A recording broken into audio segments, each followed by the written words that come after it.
Hi guys, I'm Meghan Sullivan and welcome back to my channel. So I have a confession, I'm somewhat of a Disgaea noob, dude. I mean, I tinkered with Disgaea 4 a tiny bit back in the day, but honestly, for whatever reason, it just didn't click. So here I am years later, trying again with Disgaea 6 on the Nintendo Switch. I played the demo, and I'll be honest, I'm not sure if this game is going to move the needle for me in terms of how I feel about Disgaea. There are definitely things that I like about this demo, but other things that are holding me back from fully embracing the wackiness that is Disgaea 6, and I'm hoping Disgaea fans will offer some advice or encouragement in the comments below, because I feel like I'm missing something here. So the first thing I want to talk about is the visuals. I'm not talking about the art style itself, which is very capital A anime, and you either like that or you don't. I'm talking about the actual graphics. As you can see, they look a little rough and just a little blah. Now, right now, I'm showing you the game in balanced mode, which splits the difference between high visual quality and high performance, but look what happens when I crank the visuals up to graphics mode.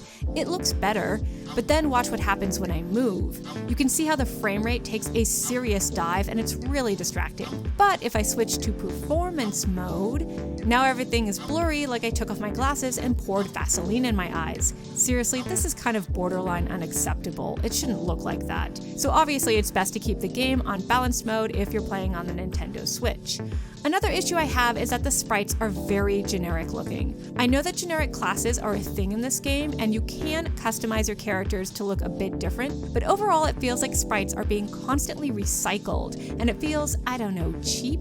It's especially apparent on the battlefield where if a warrior enemy unit goes against my warrior ally unit, all sorts of confusion happens and I can't tell who's who, which is why I'm hoping to get more unique characters as I progress through the game. But the weirdest thing to me is how cutscenes are sometimes in 3D environments and sometimes in 2D environments, and the character portrait styles keep changing depending on where I am. It's like the game stitched all these things together, but not in the fun zombie kind of way. I don't know, it's all just kind of weirdly random to me, and I don't know if that's just a Disgaea thing or something specific to this game, but I'm not really feeling it. Luckily, the game wins points for having fun battle mechanics, which is way more important, right?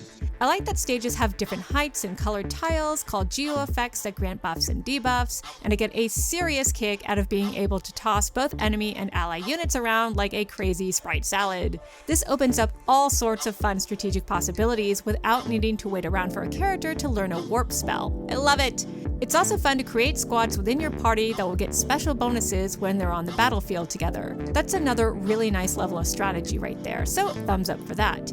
And of course, I like how you can do group combos and attacks and execute these actions in whatever order you want. It's a wonderful sense of freedom and ownership that other games don't have. There are some nitpicks I have about combat though. For one thing, the auto battle AI is dumb. Nobody heals. Maybe that's deliberate, but it's really annoying to me. Also, the camera is terrible. If there's a way to revolve it 360 style instead of changing from one awkward angle to another, I'd like to know what it is. Plus, the controls feel stiff and unresponsive, and commands are mapped out weird. Like, I have two menus I have to toggle between where I choose movement and action in one, but then have to access a different menu to execute moves or end a turn. It just feels like there was a better way to organize a combat UI. None of these things are complete deal breakers though, and I still have fun beating up bad guys, so props to Disgaea for that, I guess. Where the game sort of threatens to lose me again though is the central hub.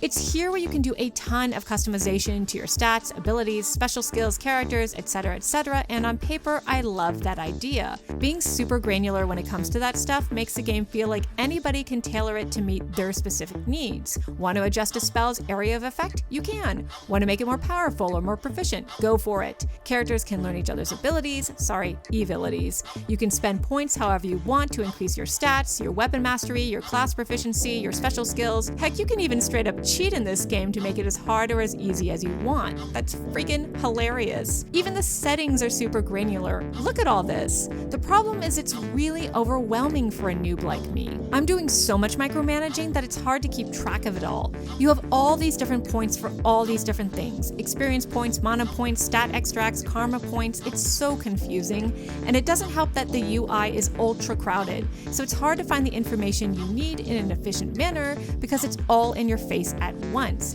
By the way, why are the stats so inflated? That just adds to the confusion. Plus, management systems are divided up in a way that feels unnecessarily convoluted. For example, you need to visit the juice bar in order to do things like upgrade your stats, your weapons, and your job, but then you need to go to a separate skill shop to upgrade your special skills. Then you need to go to the Dark Assembly, which is this weird mini-game where you have to bribe senators and spend mana points to try and access things like new items or special combat stipulations. It's kind of a neat idea, but there's just so much stuff to navigate that I felt like throwing up my hands and giving up.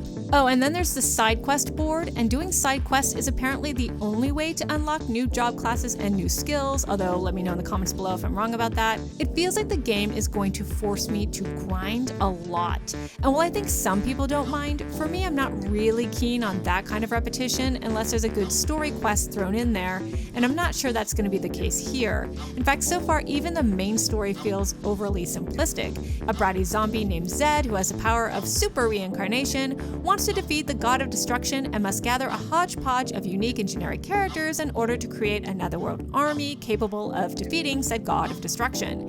Even with this silly writing, I feel like I'm not overly invested in these characters so far. I don't know, maybe I'll learn to like it, or maybe not. At any rate, this is where you come in, Disgaea fans. Help me understand why I should, or maybe shouldn't, keep plugging away at Disgaea 6. Do you like it? Do you hate it? Are the new additions and changes, which I can't really speak to, are they good? Are they bad? Let me know in the comments below. Thanks so much for watching, guys. See you later.